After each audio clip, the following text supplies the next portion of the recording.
Heads are going on, everything's coming back together, and progress is being made. But of course, we want to look at the root of the problem so that it doesn't happen again. The root of the problem for the EGR cooler was right here in the oil cooler. Now that sits right there, okay, so we take a look, have it removed.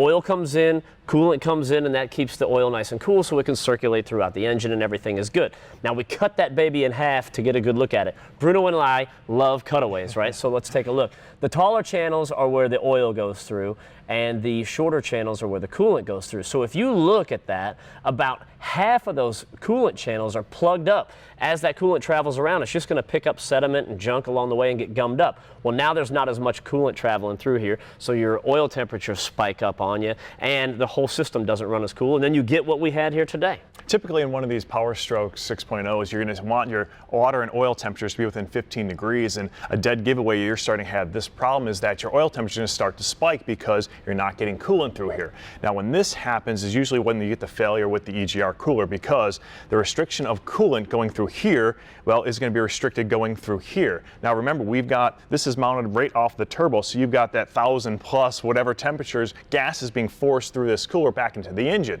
Well, if you've got no coolant going through here, it's going to happen is it's going to split like it did. So now you've got coolant mixing in with that air being forced into the engine. The end result in this situation was that it killed the head gasket and actually hydraulic the motor because it filled the cylinders with coolant, which is obviously not a good situation. And obviously we don't want it to happen again. So we called up our buddies over at Dieselsite and they hooked us up with this coolant filter. So the coolant filter is going to go on and do what it says it does. It's going to filter out the coolant so that it doesn't get gummed up in here and it flows all around, and we don't have this problem, we don't have that problem, and all the other ones that we're facing right now. Now as far as order of things goes, that goes on towards the end. So in between now and then, we still have a lot to do. Now if you're one of those guys sitting at home right now watching saying, oh my gosh, I've only got like 20,000 miles on my 6.0 Powerstroke, the end of the world is coming with all this. Well, this can be a great preventative measure because it can keep all of this from happening. You can put this on, pop the hood in about 20 minutes, and it'll really help keep that coolant flow going through not only your oil filter, but your EGR cooler as well, make your life a whole lot easier.